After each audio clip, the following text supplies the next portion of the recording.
요셉은 무성한 가지, 곧 샘 곁에 무성한 가지라.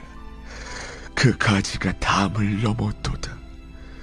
활 쏘는 자가 그를 학대하며 적개심을 가지고 그를 쏘았으나 요셉의 활은 도리어 굳세며 그의 팔은 힘이 있으니 이는 야곱의 전능자 이스라엘의 반석인 목자의 손을 힘입음이라.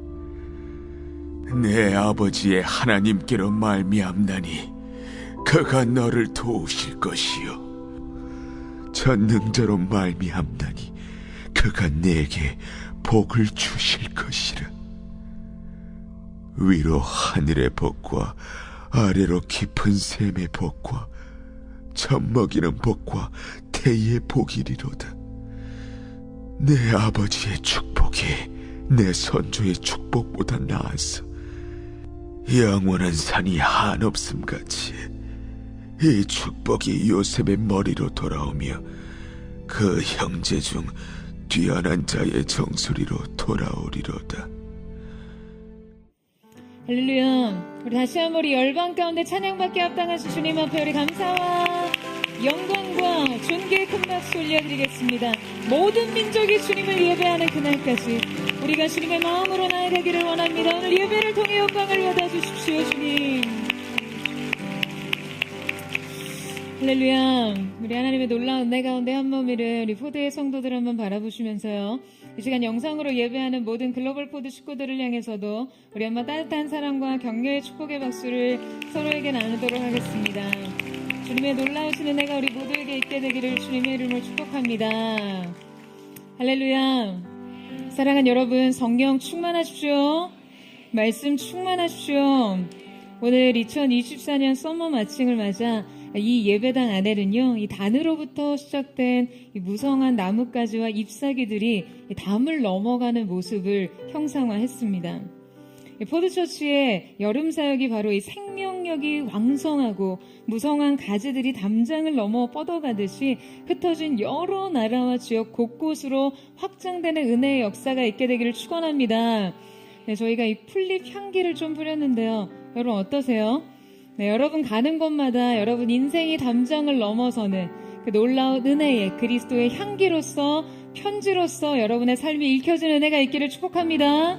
우리 옆에 사람에게 이렇게 한번 축복하며 나아갔으면 좋겠습니다. 당신의 삶이 담장을 넘어섰습니다. 이렇게 축복하시겠어요?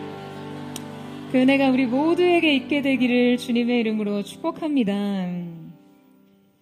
여러분이 이탈리아 와인의 성지라고 불리는 투스카니 끼안티에 있는 이 와이너리예요. 한 방송인이 방문한 영상을 본 적이 있습니다. 그곳에 가서 이 와인의 맛을 본 방송인이 운영자에게 질문을 했어요.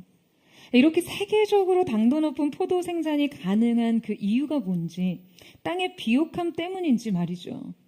그때 이 화면에 끝없이 펼쳐진 이렇게 포도밭이 비춰졌는데요. 그때 의외의 이야기를 듣게 되었어요. 사실 이 포도밭이 다 돌밭이라는 거예요. 물은 풍부하지만 다 돌땅이라는 거예요. 그러면서 하는 말이, 식물이 이렇게 뿌리를 뻗치면서 돌을 딱 만나면 스트레스를 굉장히 많이 받는데요. 그런데 식물들이 이 돌을 만났을 때 살아남기 위해서 그 열매 맺기에 훨씬 집중을 한다는 거예요. 바로 그때 열매의 당도와 맛과 향이 급속하게 올라간다는 거죠. 반면에 다른 장애물이 없는 비옥하기만 한 땅에서는 이 식물이 열매 맺기에 신경을 쓰지 않기 때문에 맛과 향과 당도가 좋지 않다고 해요. 여러분, 참 만물이 신비 가운데 있어요. 생명의 신비 말이에요. 우리 인생 역시 마찬가지입니다. 생명이 자라고 최고의 열매를 맺을 수 있는 최적화된 조건은 우리가 생각하는 것만큼 쉽고 편안한 상태가 아닙니다. 고난의 벽을 만나고 삶을 가로막는 장애물 앞에서도 우리가 최상의 열매, 최고의 결실을 맺는 인생이 되기 위해 영적 집중력을 생명에 응집할 때 비옥한 땅에서조차 찾아보기 힘든 그 놀라운 풍요와 번영을 누릴 수 있는 것이죠. 오늘 우리가 함께 살펴볼 말씀은 바로 이 담쟁이 요셉의 삶입니다. 우리 함께 오늘 보면 22절에서 24절 말씀을 같이 한번 읽도록 하겠습니다. 시작. 요셉은 무성한 가지 곧 샘 곁에 무성한 가지라. 그 가지가 담을 넘었도다. 활 쏘는 자가 그를 학대하며 적개심을 가지고 그를 쏘았으나 요셉의 활은 도리어 굳세며 그의 팔은 힘이 있으니 이는 야곱의 전능자 이스라엘의 반석인 목자의 손을 힘입음이라. 여러분, 요셉은 샘 곁에 숨겨진 나무였습니다. 자, 그런데 오늘 우리가 말씀에서 주목할 것은요, 이 샘 곁에 숨겨진 나무의 가지가 담장을 넘어갔다는 거예요. 성경은 그가 그저 샘 곁에 독야 청청했노라라고 기록하지 않습니다. 이 나뭇가지들이 끝내 담장을 넘어갔다라고 이야기를 해요. 여러분, 담장이란 무엇일까요? 일종의 경계이죠. 담이라는 것은요, 자기 영역에 대한 물리적인 경계를 의미합니다.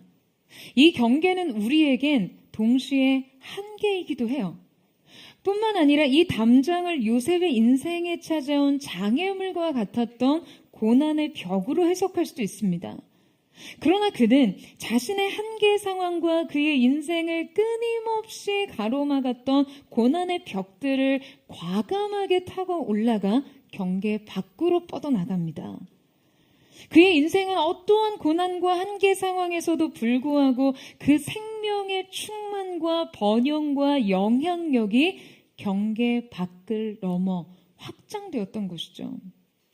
여러분, 저는 포도처치의 모든 사역과 모든 성도들의 삶이 바로 이 근원적 힘을 소유하기를 주님의 이름으로 축원합니다. 이 생명의 충만함이 담장을 넘어 그 영향력이 끝없이 확장되고 그 생명의 역사가 한계를 넘어 뻗어가기를 축복합니다.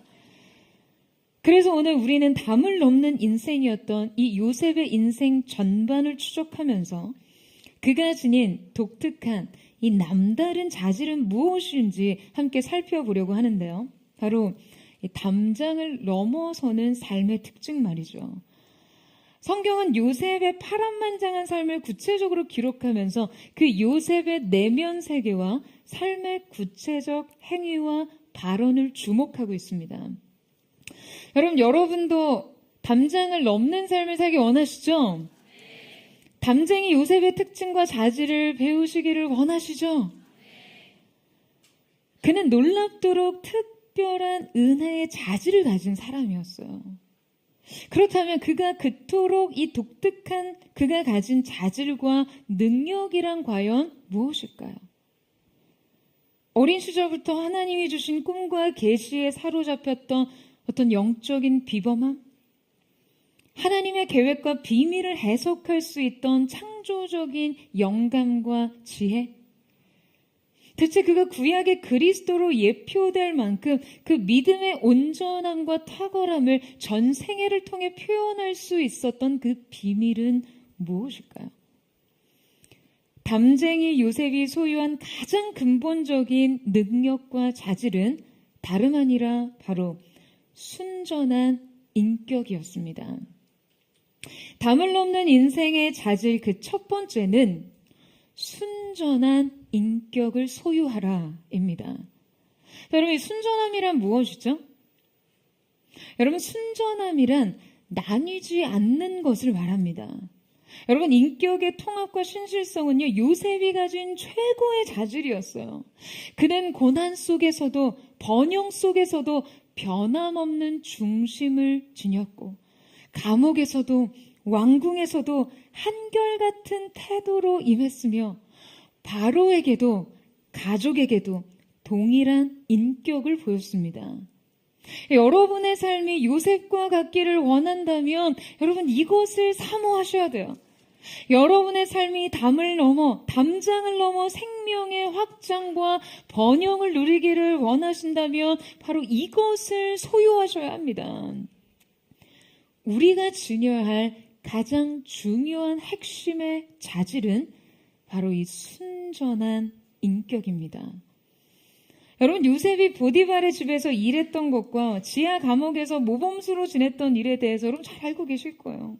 그가 보디발의 집에서 가정 총무로 일할 때 보디발이 이 출신도 근본도 알지 못하는 히브리 노예에게 자신의 모든 소유를 다 위탁하고 돌보게 했다라는 것을 성경은 분명히 기록합니다. 보디발이 자기 재산, 통장, 부동산, 금고에 대한 열쇠, 비밀번호, 인감 다 위탁할 수 있는 사람이 이 히브리 노예 출신이었다는 것은요. 지금 이 요셉이 보디발에게 보여준 정직과 사심 없는 마음이 얼마나 두터웠는지를 보여주는 것이죠. 그리고 그가 이 온전한 인격을 가지고 얼마나 주인을 충성스럽게 섬겼는지를 알 수 있습니다. 그의 이러한 강직함과 근면함은 심지어 여러분이 감옥 안에서도 빛을 발해서요. 간수장이 감옥의 모든 재반 사무를 그에게 맡겼다라고 기록되어 있어요. 자, 이때 성경이 정확하게 뭐라고 기록하고 있냐 하면 간수장이 옥중 죄수를 다 요셉의 손에 맡김으로 그 재반 사물을 요셉이 처리하고 간수장은 그의 손에 맡긴 것을 무엇이든지 살펴보지 아니하였으니 라고 기록하고 있습니다. 간수장이 요셉에게 맡긴 것에 대해서는요, 자신이 아예 상관도 안 하고 간섭도 하지 않았다는 거예요. 여러분, 지금 성경이 이 내용을 굳이 이렇게 기록한 이유는 뭘까요? 여러분, 우리가 누군가 일을 위임하거나 그 사람에게 일을 맡길 수 있죠. 하지만 우리가 누군가에게 무엇을 맡길 때요, 그것을 위탁하고도 전혀 신경 쓰지 않아도 될 만큼 그를 신임한다는 것은 또 다른 수준의 신뢰를 보여주는 것입니다. 여러분, 어떤 신뢰가 있을 때 이게 가능할까요? 그가 이 일을 나처럼 할 것이라는 믿음이 있을 때 가능해요. 여러분, 사장이 종업원에게 경영을 맡겼다면요, 그 종업원에게서 분명 오너십을 확인한 거죠. 그러니까 말하자면 나뉘지 않는 마음으로 다른 동기 없이 딴 생각, 딴 주머니 차지 않고 나와 동일한 마음과 책임의식을 가졌을 때만 이 위임이 가능한 거예요. 여러분, 바로 이러한 신뢰 자체가 요셉의 통합된 인격을 보여주는 것이죠.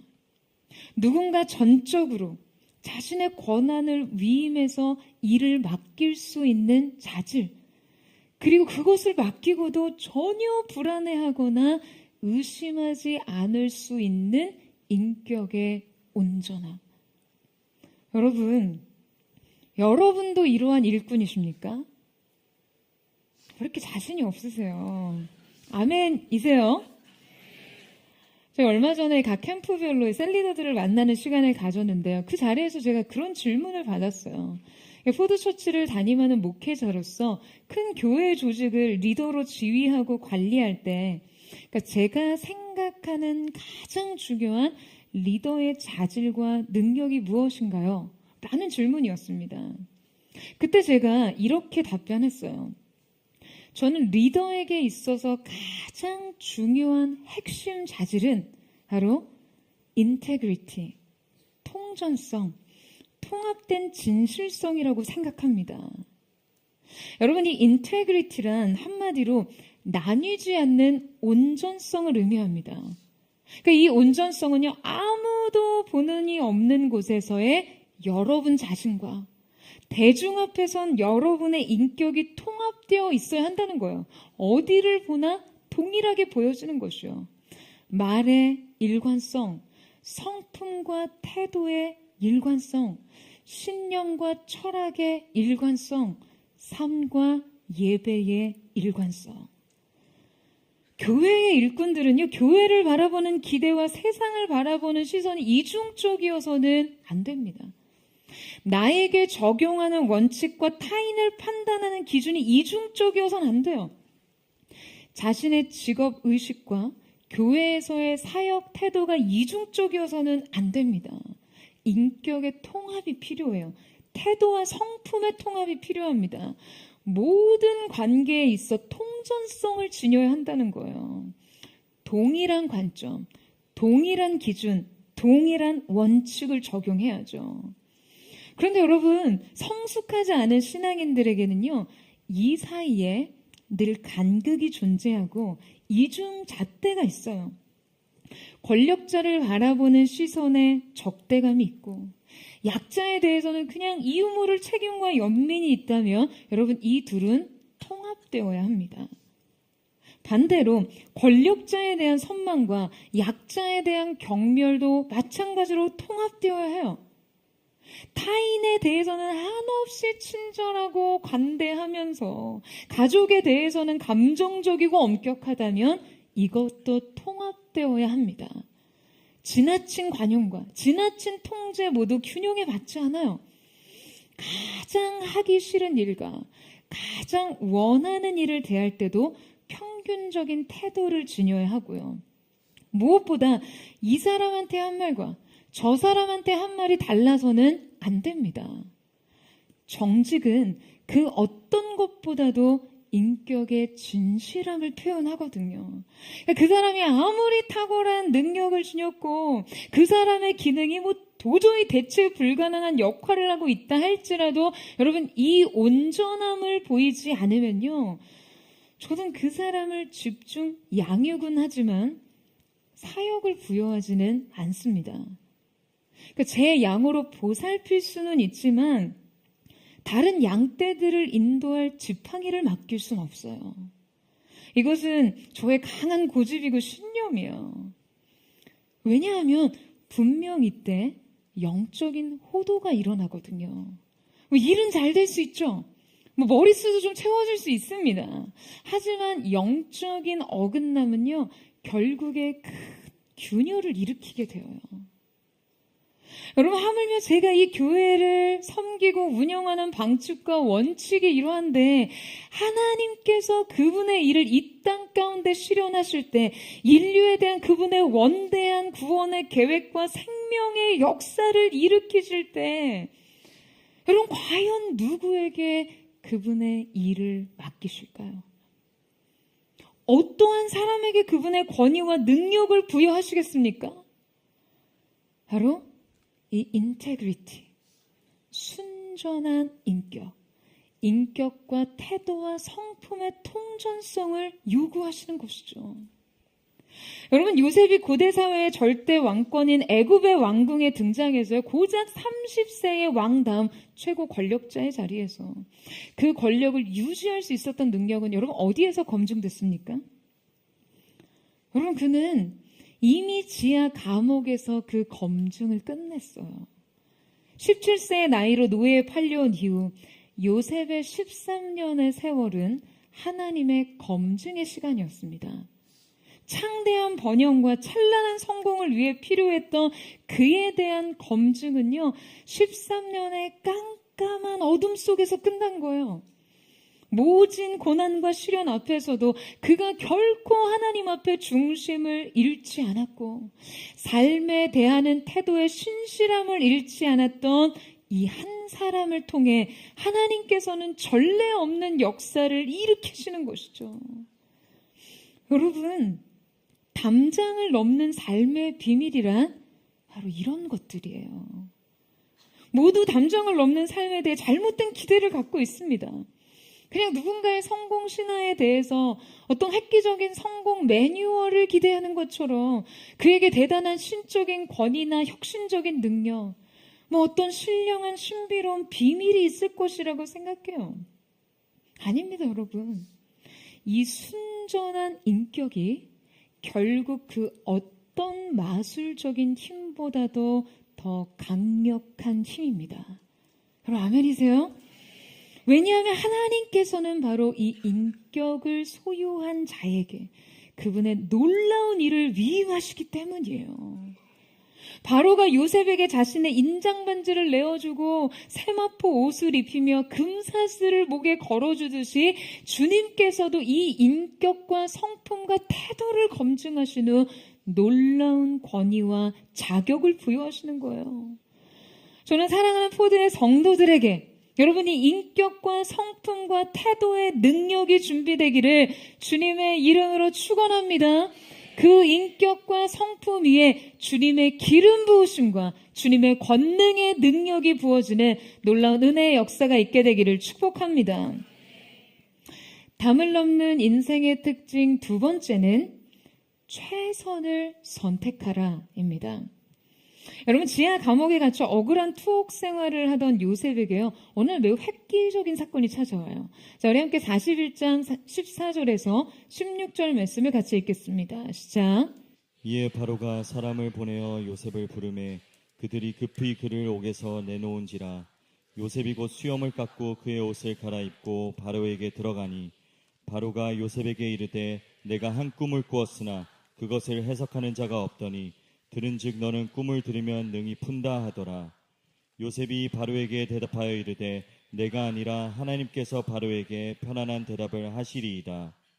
요셉의 삶에 역사하시는 하나님께서 어느 날 그 요셉을 부르십니다. 그를 역사의 무대에 올리시기로 결정하셨어요. 작정하셨어요. 사무엘을 부르시듯이, 다윗에게 기름 부으시듯이, 바울을 만나셨듯이 어느 날 갑자기 찾아오십니다. 요셉이 지하 감옥에 있는데요, 갑자기 막 왕의 신하들이 감옥에 들이닥치더니 급히 그를 찾았어요. 도리어 그의 사슬은 풀리고 결박은 풀렸고 옥문이 열리고 이제 그가 왕을 만나야 한다고 말합니다. 이게 무슨 갑자기 날벼락 같은 소식입니까? 아니, 왕이요? 제가 갑자기 왕을 만난다고요? 그런데 여러분, 우리는 여기에서 매우 흥미로운 장면을 발견하게 돼요. 성경은 이 행위를 구체적으로 기술하고 있는데요. 간수들이 요셉을 급히 이끌어냈을 때 바로에게 곧바로 가지 않고 요셉이 한 가지 행위를 한 거예요. 그는 자신의 수염을 깎고 옷을 갈아입었습니다. 본래 히브리인들은요, 수염을 길게 기르는데 애굽인들은, 이집트인들은 수염을 기르지 않아요. 그러니까 외모에서 굉장히 매우 이질적인 차이가 있었죠. 그런데 지금 요셉이 곧장 자신의 수염을 깎습니다. 왕 앞에 서기 위해 자신의 외양을 단장하는 것이죠. 여러분, 이 얼마나 침착한 대처인가요? 이 얼마나 상대에 대한 존중이 반영된 행동인가요? 이 얼마나 자신을 잘 관리하는 태도인가요? 여러분, 요셉이 이미 세상과 단절되어 살아간 지는 오랜 시간이 흘렀어요. 그런데 어느 날 갑자기 세상 앞에, 아니 왕 앞에, 절대 권력 앞에 서야 했을 때 그는 놀랍도록 침착했습니다. 그는 자신을 객관적으로 바라보고 상대의 입장에서 지금 자신이 부족한 것이 무엇인지를 빠르게 파악하고 빠르게 대처합니다. 자신이 통제할 수 있는 상황과 요구에 떠밀려 가면서도요, 정확히 자신이 통제할 수 있는 것을 통제합니다. 적어도 그게 고작 수염 깎는 일이라 해도요. 여러분, 요셉의 이 면모는 이후 바로의 요구사항을 수용하고 그의 질문에 답변을 하는 과정에서도 여실히 드러납니다. 왕이 이 요셉의 해안과 지혜를 인정하며 그를 자신 앞에 부른 이유를 설명했을 때, 여러분, 요셉이 곧장 뭐라고 답을 합니까? 제가요? 무슨 말씀이십니까? 제가 아니라 하나님께서 하실 수 있는 거죠.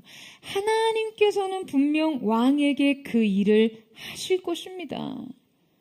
여러분, 이 말을 각본화하자면요, 아마 이 말 옆에 괄호를 치고 이렇게 쓰여 있을 거예요. 정색하며. 여러분, 사실 이 말은 굉장히 당돌한 말입니다. 지금 왕의 말을 부정하는 거나 마찬가지니까요. 그러나 요셉은 너무나 분명히 이 지식과 지혜의 출처를 밝힙니다. 자신이 하는 일과 자신이 할 수 없는 일을 명확하게 나눠요. 그리고는 그는 자신이 할 수 있는 일을 합니다. 여러분, 사실 지금 요셉의 상황은요, 매우 큰 압박 아래 놓여 있어요. 그냥 생전 처음 보는 왕 앞에서 자기가 꾼 꿈도 아니고 왕의 꾼 꿈을 해석하라니요. 게다가 왕의 꾼 꿈은요, 사실 요셉이 답하기 매우 곤란한 내용들이 포함되어 있습니다. 이 꿈은 애굽의 매우 비극적인 재난 상황을 경고하는 꿈이었잖아요. 그냥 온 애굽에 들이닥칠 끔찍한 기근에 대한 이야기를 해야 했습니다. 그러니까 이것을 왕이 듣고 얼마나 망연자실할 내용입니까? 왕 앞에서 이 말을 해야 한다니 여러분, 이게 입이 쉽게 떨어졌겠어요? 하지만 요셉은 주저없이 말합니다. 그는 강한 압박감을 받는 상황 속에서도 어떻게 냉정하게 상황을 평가하고 어떤 말을 정확하게 하고 어떻게 민첩하게 대처해야 하는지를 아는 사람이었어요. 그리고 그는 이 꿈에 대한 해석뿐 아니라 장차 다가올 이 재난에 대해서도 탁월한 대비책을 제시합니다. 그러니까 결정적으로 그가 이 흉년을 위한 정책으로서 애굽의 곡물 창고를 짓자고 했을 때요, 결국 그 창고를 짓고 관리하고 배급하는 모든 역할을 요셉이 책임집니다. 여러분, 많은 사람들이요, 문제를 이야기하는 것은 다 잘해요. 문제의식을 공유하고 문제점을 지적하는 것은 쉽게 해요. 저는 끊임없이 저에게 가져오는 문제들을 공유받습니다. 저는 그러면 늘 물어요. 이것이 문제라면 문제를 논하는 것은 쉽다. 진짜 문제는 대안을 논하는 거다. 과연 대안이 있는가? 그리고 여러분, 대안을 논하는 것까지도요, 머리만 맞대면 가능합니다. 문제는 누구도 쉽게 책임을 지려 하지 않는다는 거예요. 여러분, 요셉의 통전성, 통합된 인격은요, 바로 이 지점에서도 여실히 드러납니다. 요셉은 문제 제기와 대안의 제시와 책임의 완수까지도 모두 자신 안에서 끌어안은 사람이었어요. 자신 안에서 끝내는 사람입니다. 여러분, 책임감이 뭐라고 생각하세요? 여러분, 한 사람의 책임감을 확인할 수 있는 중요한 단서는요, 바로 곤란한 질문을 건네는 것입니다. 여러분, 책임감이란 바로 이 곤란한 질문에 답하는 거예요. 책임감이 없는 사람들, 자신이 이 일에 대해 책임을 지고 싶어 하지 않는 사람들은요, 항상 그 대답을 회피합니다. 그 대답을 저에게 가지고 와요. 왜냐하면 여러분, 원래 대답을 하는 사람이 책임을 지는 거거든요. 심지어 자기 인생의 매우 중대한 결정, 결코 자신이 아니면 할 수 없는 결정마저도 저에게 묻습니다. 아니요, 여러분. 그 대답은 자신이 해야 합니다. 어느 누구의 책임이 아니에요. 자신이 답하고 자신이 책임져야 합니다. 여러분, 요셉은 분명하게 답했고 분명하게 책임졌어요. 그는 7년의 풍년 후 7년의 가뭄, 이 끔찍한 재난이 가져온 불안, 두려움, 공포, 현실적 위기 모두를 끌어안고 이에 대한 막중한 책임으로부터 조금도 물러섬이 없었습니다. 그가 얼마나 이 책임에 대해 충실했는지 기록되어 있는데요. 자, 우리 45절에서 46절 말씀을 같이 읽겠습니다. 시작. 그가 요셉의 이름을 사브나 바네아라 하고 또 온의 제사장 보디베라의 딸 아스낫을 그에게 주어 아내로 삼게 하니라. 요셉이 나가 애굽 온 땅을 순찰하니라. 요셉이 애굽 왕 바로 앞에 설 때 30세라. 그가 바로 앞을 떠나 애굽 온 땅을 순찰하니. 여러분, 그는 자신에게 새롭게 부여된 권한을 가지고 여러분 곧장 뭘 합니까? 지하 감옥을 빠져나가자마자, 그가 왕궁에 입성하자마자, 총리의 자리에 앉자마자, 권력과 재력을 소유하자마자 여러분 뭐부터요? 아마 출장 가방부터 쌌을 거예요. 그동안 지하 감옥에서 누리지 못한 것들을 누릴 만도 한데 그냥 가만히 있어도 피라미드를 볼 수 있는 엄청난 총리실에 이 조망권을 포기하고 순찰부터 떠납니다. 그 13년간 가족이라고는 없이 혈혈 단신이던 자신에게 이제 가정이 생겼는데 가족의 품에서 위로와 쉼을 누려도 되잖아요. 하지만 성경은 2번씩이나 반복해서 그가 총리가 되자마자 애굽의 온 땅을 순찰했다라고 기록해요. 일을 시작하자마자, 새 업무에 착수하자마자 얼마나 그가 일에 열중했는지를 알 수 있습니다. 그가 얼마나 자신의 임무에 대해 충실했는지, 얼마나 자신의 책임에 대해 철저했는지를 보여주는 것이죠. 여러분, 저는 크리스천의 삶 깊숙이 자리한 성공주의적 신앙은요, 반드시 뿌리 뽑아줘야 한다고 생각합니다. 하지만 크리스천의 삶의 성공적 기질만큼은요, 깊이 뿌리 내려야 한다라고 생각해요. 여러분 동의하세요? 성공은 숭배하면서 성공적 기질은 소유하지 않으려는 것이 문제입니다. 그렇다면 이 성공적 기질이란 여러분 어떤 것이죠? 순전한 인격과 더불어 자신이 결정할 수 있는 자신의 태도를 통제하는 것이 중요합니다. 인생에서 남다른 성취를 이룬 사람들의 어떤 그 사소한 습관을 소개하는 그런 영상 하나를 봤는데요. 그 영상에서 이 성공적인 인생에 필요한 작은 습관이란 결정적인 순간에요, 잠시 멈춰서서 심호흡을 하는 것이라는 이렇게 생각지도 못한 답을 내렸어요. 근데 이 심호흡을 권하는 이유가 저에게는 매우 설득력이 있더라고요. 여러분, 인간의 몸에서요, 우리가 스스로를 통제할 수 있는 유일한 기능이 바로 호흡이라고 해요. 그래서 어떤 극단적인 흥분이나 평정심을 잇는 순간에 자신이 통제할 수 있는 그 몸의 유일한 것조차 다스리지 못한다면 우리가 어떻게 인생을 다스릴 수 있냐라는 이야기였어요.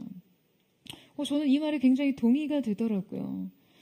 우리가 할 수 있는 가장 최소한의 것부터 우리가 최선을 결정하는 것.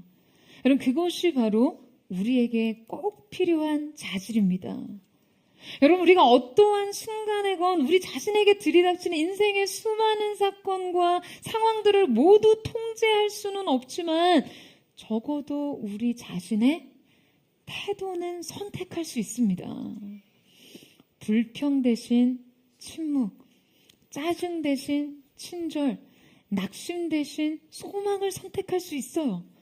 어떠한 상황에서도 책임을 회피하지 마시고 아무리 사소한 것이라 할지라도 자신이 할 수 있는 최선의 행동을 하시기를 축원합니다. 하나님 앞에 드릴 최선의 믿음의 결정. 기도 없이 결정하지 않고, 믿음 없이 생각하지 않고, 사랑 없이 예배하지 않는 것. 이 작고 작은 나에게 그 하나님의 원대한 크고 놀라운 계획이 성취되기 위해서 내 안에 최소 단위의 그 행동을 결정할 수 없다면요, 여러분, 우리는 어떠한 큰일도 감당하지 못할 거예요. 사랑하는 여러분, 믿음의 태도를 결정하세요. 지금 여러분이 할 수 있는 그것을 하십시오. 그 작은 최선들이 합해져서 여러분의 인생을 결정하게 될 것입니다. 담을 넘는 인생의 특징 세 번째는 기업과 성공을 다스리라입니다. 자, 성경은 그의 결혼과 자녀 출산에 대해서도 구체적으로 기록하면서 그가 하나님 앞에서 가정을 꾸리고 새로운 계보를 이어가는 과정을 치밀하게 다루고 있습니다. 자, 창세기 41장 50절에서 52절 말씀을 같이 읽겠습니다. 시작. 흉년이 되기 전에 요셉에게 두 아들이 나되 곧 온의 제사장 보디베라의 딸 아스낫이 그에게서 낳은지라.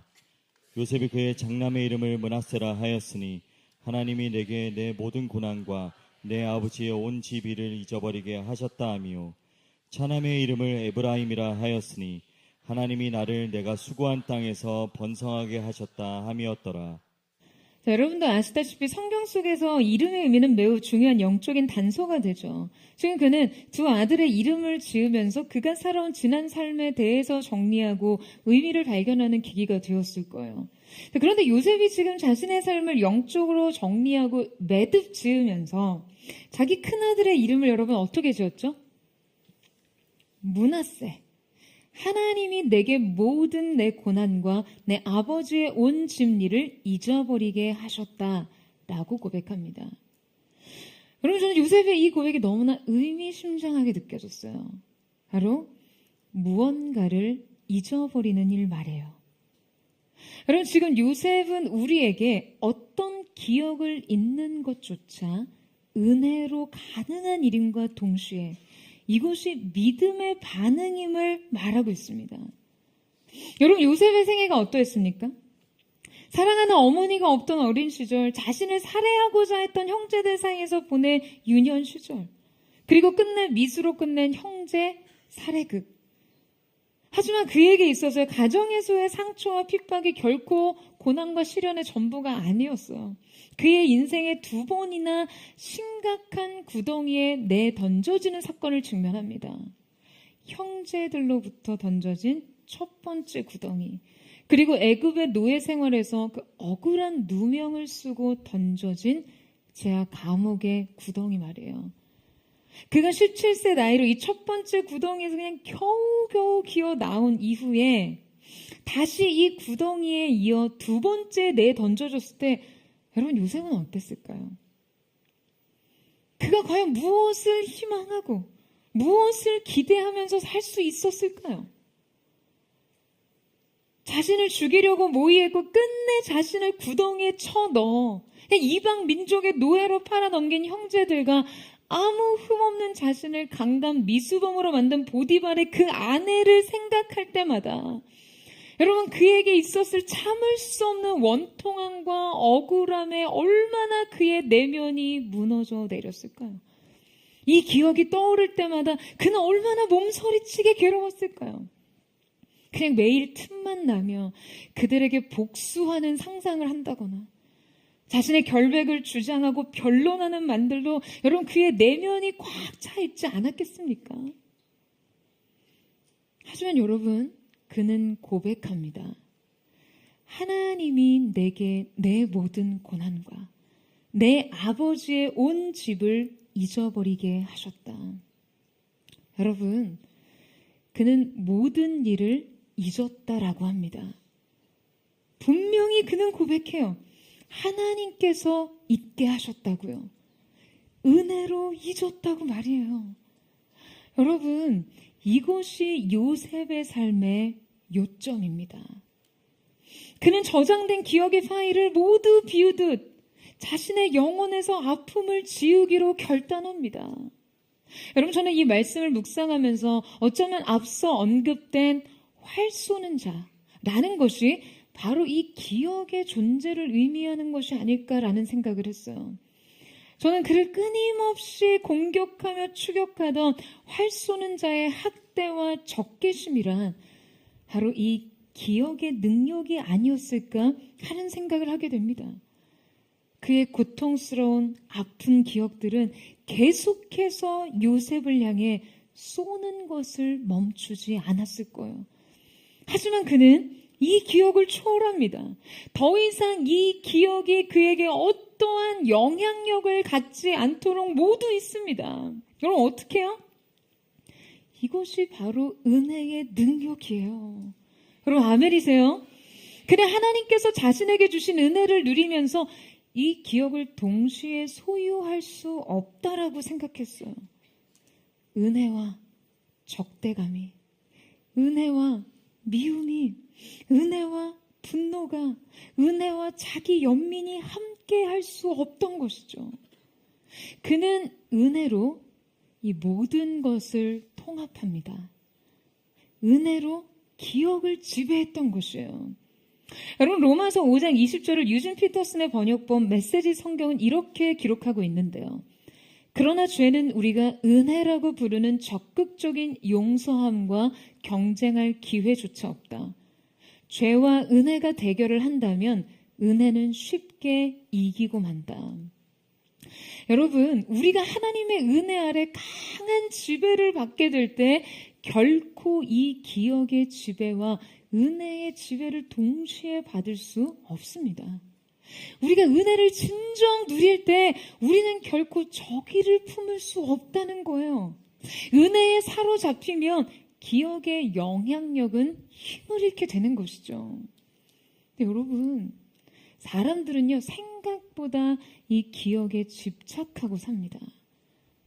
이 기억이랑 너무나 고집스럽고 집요하게 오늘 일어나는 수많은 사건 속에서 나를 흥분시키거나 좌절시키거나 혹은 슬픔과 우울에 빠지게 만드는 결정적 원인이 됩니다. 나의 어떤 행동을 분석해보면요, 실제 나의 행동의 심리적 트리거가 되는 이 방화쇠가 되는 것은 사건 그 자체가 아니라 기억이에요. 우리가 스스로 자꾸 과거의 상처에 집착해서 거듭 이 기억을 불러들일 때 우리의 영혼은 바로 이 아픈 고통스러운 기억의 지배를 받게 됩니다. 기억의 연결이 나의 평정심을 무너뜨리고 분별력을 상실하고 올바른 초점을 가지지 못하게 하는 것이죠. 여러분, 우리는 종종 우리의 나눔이 상처 박람회나 아픈 기억의 전시실이 되게 하는 경우를 경험합니다. 그런데 여러분, 사실 그 중에 제일 아팠던 사람은 아마 침묵하는 사람들일 거예요. 진짜 아픈 건 쉽게 꺼내지 못하니까요. 그것을 고백하든 고백하지 못하든 오늘의 은혜는 매번 새로운데 이 은혜의 적용은 늘 동일한 사건과 기억을 향해 있을 때가 많습니다. 그러니까 우리의 신앙이 계속해서 지난 상처의 언저리를 맴돌고 있는 것이죠. 이 기억의 도돌이표는요, 집요하리만큼 똑같은 사건 안에서 반복 구간을 만들어요. 우리의 과거, 우리가 과거의 상처를 끊어내지 못할 때 우리의 믿음은 계속해서 지난 시간에서 공회전만을 하게 됩니다. 근데 과거의 아픔은 내 인생의 레파토리가 됐어요.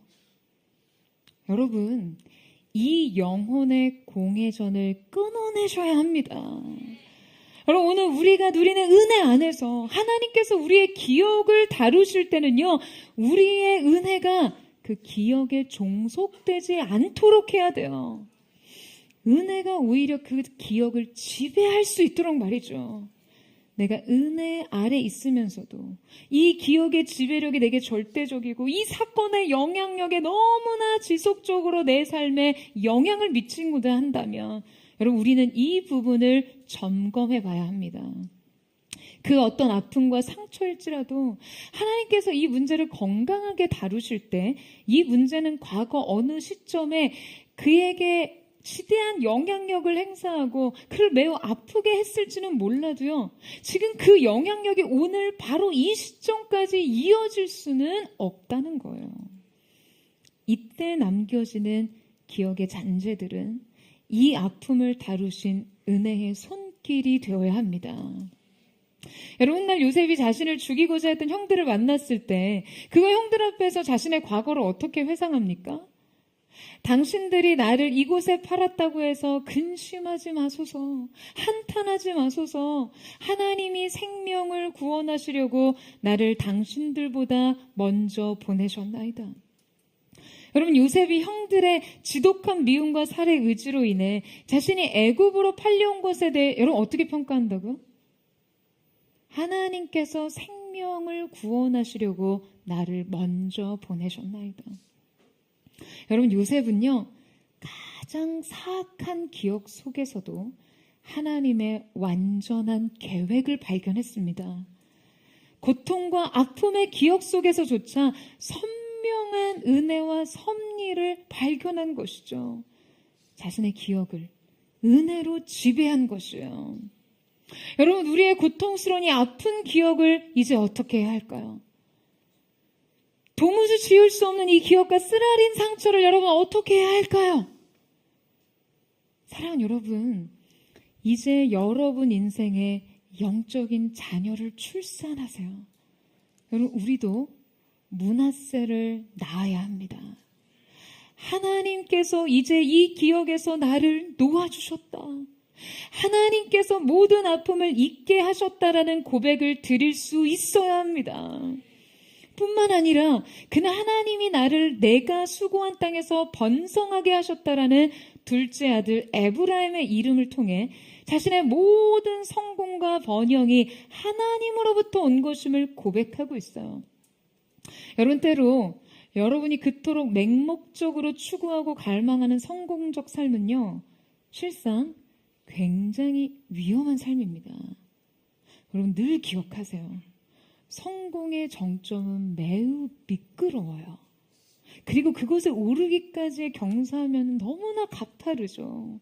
그곳에서 너무나 많은 사람들이 미끄러집니다.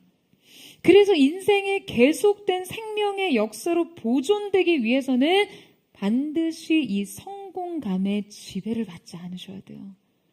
성공을 다스리는 능력을 지녀야 합니다. 기억도, 성공도 모두 은혜로 지배하셔야 돼요.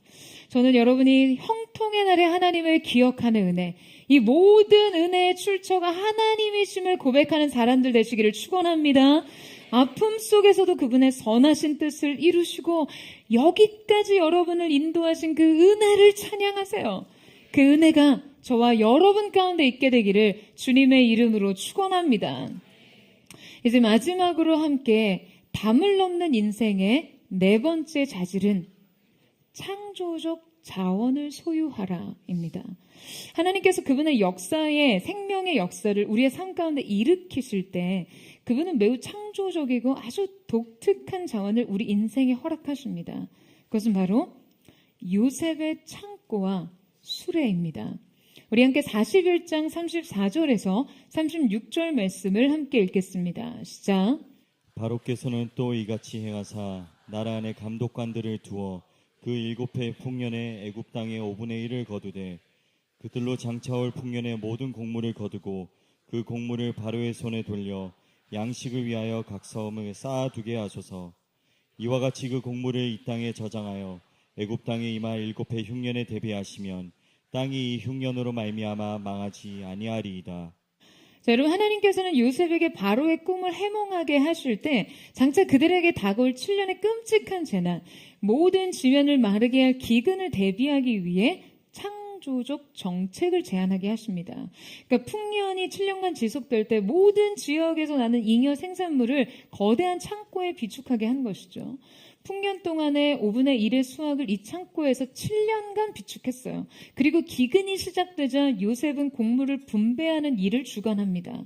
그는 곡물을 보다 쉽게 분배하기 위해서 애굽 백성들을 골고루 분포시켜 거주하는 새로운 이주 정책을 실행하고요. 돈으로 양식을 살 수 없었던 사람들은 자신의 토지와 노동력을 바로에게 귀속시켜 끝내 애굽 전역의 토지는 바로의 소유가 되게 합니다. 여러분, 저는 이 창조적 지혜를 묵상할 때마다 정말이지 전율하게 돼요.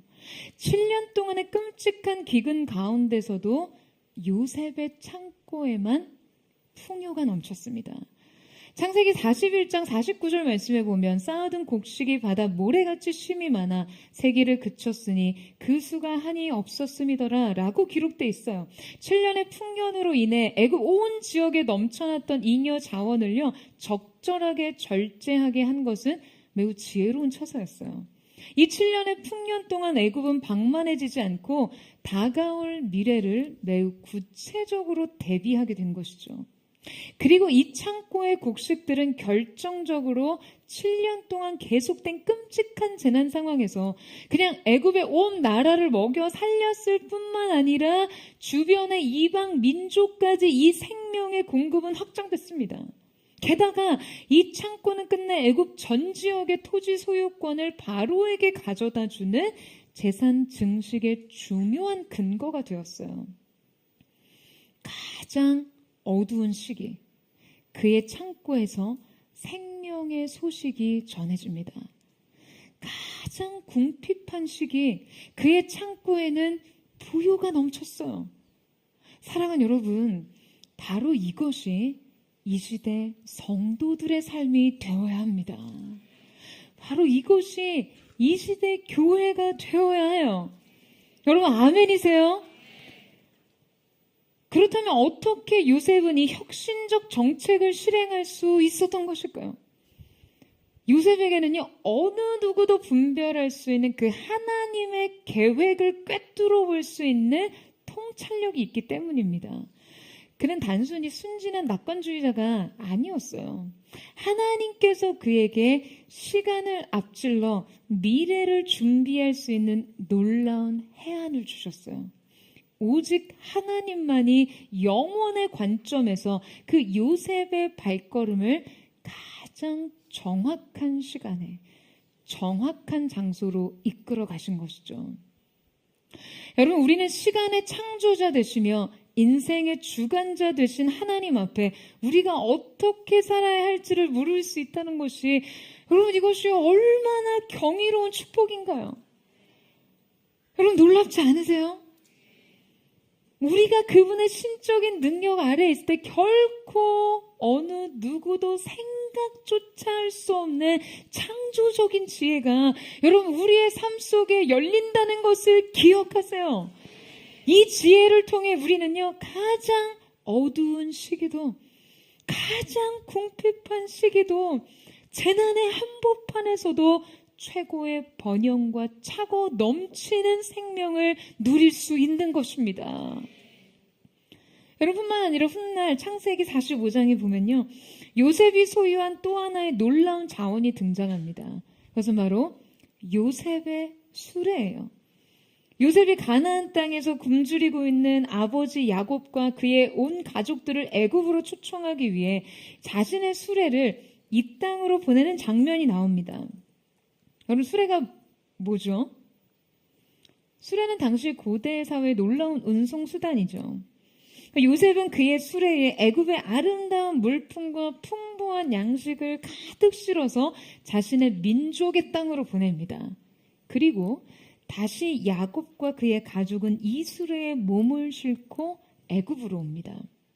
이 수레는요, 절대적 굶주림과 빈곤 가운데 생명의 양식을 공급했고요. 그 수레는 또한 풍요와 번성이 있는 땅으로 자기의 민족을 인도했습니다. 이 수레는 생명을 구원하는 수레였어요. 여러분, 바로 이것이 우리의 삶이 되어야 합니다. 우리의 삶의 생명의 자원들이 여러분 이 수레에 실어 날라줘야 돼요. 우리에게 차고 넘치는 생명의 역사들이 이 수레를 통해 오고 가야 합니다. 여러분, 아멘이세요? 특별히 아울리치 팀들을 통해서 이 놀라운 생명의 전달과 구원의 인도함이 있게 되기를 주님의 이름으로 축원합니다. 여러분, 요셉의 창고의 번영과 풍요는요, 그 자체가 목적이 아니었어요. 이 수레를 통해 그 자원들이 구원의 계획이 있는 자들에게 왕래하는 것이 목적이었죠. 그 생명을 운반하는 것이요. 사랑하는 여러분, 여러분의 인생에도 이 요셉의 창고와 이 요셉의 수레가 있기를 축원합니다. 하나님의 신적 대안, 창조적 자원을 소유한 인생이 되세요. 그 어떠한 재난 상황에서도 서바이벌이 아닌 리바이벌을 외칠 수 있는 이 시대 창조적 대안이 되십시오. 가장 어두운 시간 속에서도 가장 부인할 수 없는 극명한 빛을 발하는 존재, 가장 궁핍한 시간 속에서도 가장 넘치는 부여를 소유한 존재로서 저는 저와 여러분의 삶이 그러한 요셉의 창고, 요셉의 수레로 쓰임 받기를 축복합니다. 여러분, 오늘 우리는 이 뜨거운 여름 새로운 영적 확장과 도약을 위해 이 자리에 모였습니다. 포드처치의 이 예배 행렬이 선교적 사명을 가지고 각 나라와 민족과 방언, 지역으로 흩어지는 2024년 썸머 마칭의 예배로 우리가 함께 기념하며 예배하고 있어요. 우리가 흩어질 때, 우리가 기도로, 몸으로 흩어질 때 먼저 우리의 영적인 창고에 생명의 자원을 가득 비축하십시오. 생명의 양식을 가득 비축하세요. 그리고 이것이 이 시대 요셉의 수레와 같이 각 곳에 생명을 실어 나르는 역사를 일으키기를 축원합니다. 여러분의 인생의 창고가 말씀으로 충만히 채워주셔서 이 마지막 시대, 이 어두운 때에 하나님의 생명의 양식을 만민에게 나눠줄 수 있는 그 시대적 대안으로, 무엇보다 그곳에서 흩어진 교회로 예배할 때마다 여러분의 순전한 인격과 최선의 선택과 은혜의 기억만이 새겨지기를 주님의 이름으로 축원합니다. 그렇게 우리의 전 존재가 주님의 구원의 창고로, 구원의 수레로 준비되어지는 놀라운 은혜의 여름 되시기를 주님의 이름으로 축원합니다. 우리 함께 찬양하며 기도하며 나아가겠습니다. 사랑하는 주님, 우리의 삶을 가로막는 시련과 고난의 벽이 있다 할지라도 우리가 그것을 넘어 담장 넘어 가지를 뻗는 경계 밖으로, 한계 밖으로 나아가 구원과 축복의 통로로 쓰임받기를 원하오니, 거룩하신 토기장이 손에 들려진 진흙과 같이 우리의 인격과 성품과 태도를 다시 빚어주시고 성령의 불로 우리 인생을 태워주셔서 정령케 되는 거룩한 주님의 영광의 그릇으로 새로워지게 하여 주옵소서. 우리 그 마음 고백하며 우리 함께 찬양하며 주님 앞으로 나아가기를 원합니다. 무너진 내 맘에 주 사랑이 많네. 나의 눈을 열어 주 보게 하시네. 길 잃은 날 위해 성령 간구하사 나의 눈을 열어 주 보게 하시네. 나의 눈을 열어 주 보게 하시네.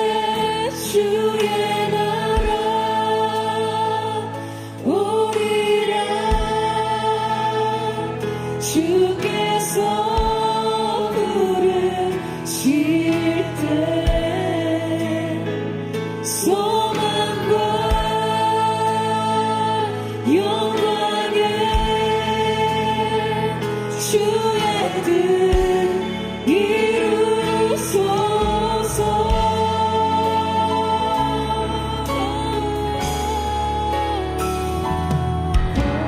지나가 주님, 우리의 눈을 열어 주님의 눈을 열어 주 보게 하시네. 주를 찬양하며 기쁨의 길 가네.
역사의 무대에 올리실 때, 주님, 우리가 주님의 임재와 영광의 불꽃 같은 시선 앞에서 우리의 전 존재, 우리의 인격의 신실함이 주 앞에 검증될 수 있기를 원합니다. 우리 영혼의 인테그리티, 어디를 보나 홀로 골방에서나 수많은 사람과 세상 앞에서나 동일한 인격과 성품과 태도로 주님 앞에 준비된 그 한 사람이 될 수 있도록 역사하여 주시옵소서. 사랑하는 주님, 우리는 너무나 많은 착각을 안고 인생을 살았습니다. 인생의 자원과 스펙과 능력과 기능을 갖추면 우리가 무언가 할 수 있다고 여겼지만, 오늘 하나님께서 우리의 인생을 보시며 내 인생 금그릇 은그릇을 논하기 전에 거룩한 그릇이 되어라, 요긴한 그릇으로 주님 앞에 쓰임받을 수 있는 한 사람이 되기를 도전하시는 주님 앞에 성령님 오셔서 우리의 모든 인생의 불순물을 태워 주시옵소서. 주님 보시기에 온전한 주님의 종되게 하여 주시옵소서. 어디를 보나 하나로 보여지네 거룩한 중심의 예배자, 거룩한 온신자로 주님 앞에 구별되게 하여 주시옵소서. 그렇게 주님, 나의 인격과 나의 성품과 태도를 다시 한번 주님 앞에 뜻을 정해 드리기를 원합니다. 고백하기를 원하시는 분들 전심으로 주님 앞에, 주님, 내가 내 태도와 뜻을 결정합니다. 이 선택이 주님 손에 들린 것이 되게 하여 주시옵소서. 기름 부어 주시옵소서. 우리 주의 한번 짓고 우리 역시나 동성으로 기도합니다. 주여, 사랑하는 주님, 어제의 내 모습과 오늘의 내 모습이 다르기를 원합니다. 나를 일관성, 태도와 중심을 일관성, 삶과 예의 일관성, 신령과 정의 일관성, 주님 앞에 온전히 나아가 균형과 하나님 앞에서의 중심을 지키는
오늘 우리가 할 수 있는 것을 하는 자들이 되기를 원합니다.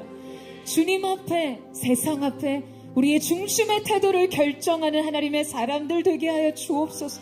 어디를 보나 하나로 보이는 삶의 영혼의 일관성이 하나님의 사람들의 삶 속에 발견되게 하여 주옵소서. 사랑하는 주님 또한 기도합니다. 오늘 우리의 인생의 활 쏘는 자, 적대자의 그 추격과 학대 속에 몸부림치며 여전히 아픈 고통의 기억 속에 헤매이는 하나님의 사람들이 있습니까? 거룩하신 주님, 오늘 이 시간 우리가 영적으로 문화살을 해산하는 시간이 되기를 원합니다. 거룩하신 주님, 인생의 모든 고통스러운 기억과 상처와 아픔으로부터 우리를 해방하게 하여 주시옵소서. 이 모든 기억의 추격이 은혜로 지배되게 하시고 압도되게 하여 주시옵소서. 주님, 우리가 실패 속에 좌절하지 않게 하시고 승리 속에 거드름 피우는 자가 되지 않게 하여 주시옵소서. 모든 거만과 교만하여 예수님의 이름으로 명하노니 끊어질지어다. 끊임없이 하나님의 마음속에서, 하나님의 사람들의 마음속에 쏘올려지는 기억의 상처와 고통의 화살들이 끊어지게 하여 주십시오. 은혜로 다스려지게 하여 주시옵소서. 승리와 성취와 성공에 대한 열망의 화살 예수님의 이름으로 떠나가게 하여 주옵소서. 주님 앞에 겸손한 자들로 우리의 기억을 고치시며 회복시키시는 주님 앞에 서게 하여 주시옵소서. 여러분, 그렇게 여러분을 의탁하세요. 주님, 기억과 승리를 다스리는 압도적인 은혜의 역사가 있게 하여 주시옵소서. 주의 몸을 짓고 기도합니다. 주여,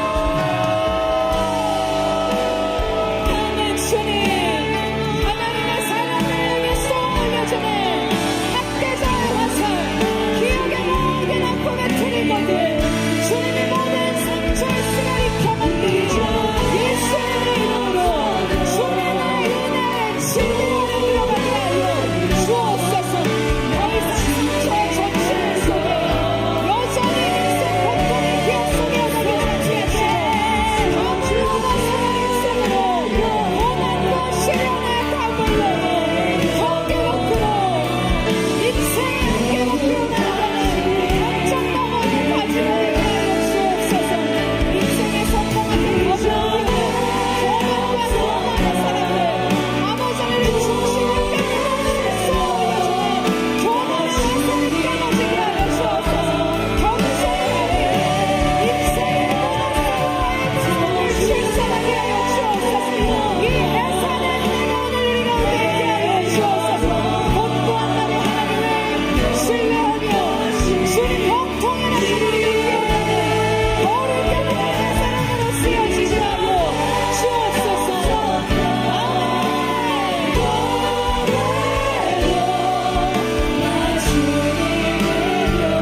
인생의 새로운 시간이 열려지게 하여 주옵소서. 가장 어두운 시기에 가장 큰 풍요를 빛내는 자들, 가장 궁핍한 시기에 가장 큰 부여를 보여줄 수 있는 이 시대 요셉의 수레와 요셉의 창고와 같은 자들 될 수 있도록 역사하여 주시옵소서. 사랑하는 주님, 주님의 몸된 교회 포도처치가 오늘 주님 앞에 있습니다. 거룩하신 주님, 오늘 우리의 영혼을, 우리의 교회를 주님의 부여로 채워 주시옵소서. 이 어두운 마지막 시대에 거룩하신 주님의 영광의 풍성함을 나타내는, 잃어버리고 굶주린 수많은 영혼들을 먹이고 입히는 구원의 창고와 주님 거룩한 생명의 자원을 운반하는 수레로 주님 우리를 사용하여 주시기를 원합니다. 주님, 세상이 생존을 외칩니다. 서바이벌을 외치는 세상의 한복판에서도, 극심한 재난의 한복판에서 리바이벌, 주님이 주시는 부흥을 꿈꾸는 자들로 분연히 일어나게 하여 주시옵소서.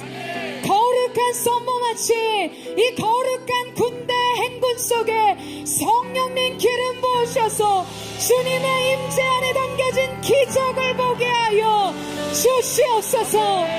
거룩한 요셉의 창고와 수레의 문들이 열려질지어다.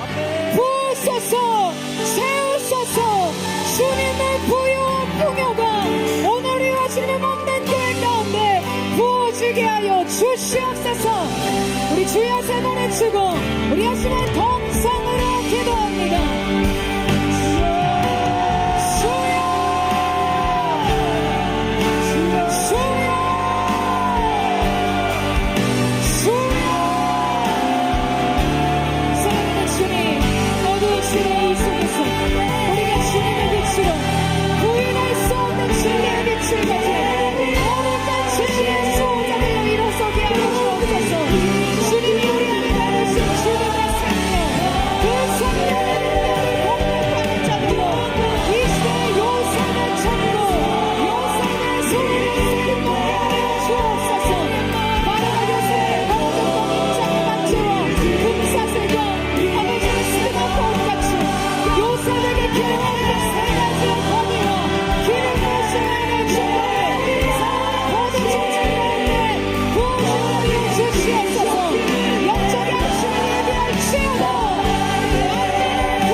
Yeah.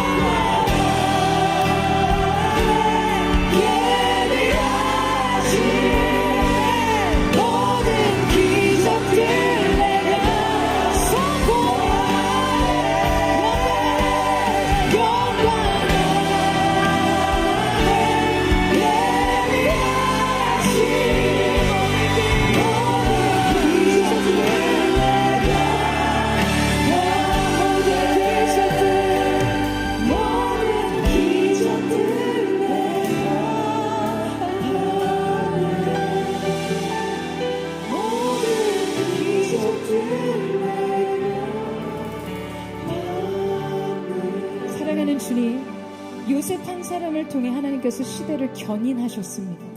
시대의 구원을 이끄셨습니다. 이스라엘 민족의 새로운 구속의 사건을 이루셨습니다. 사랑하는 주님, 여기 그 한 사람들이 있습니다.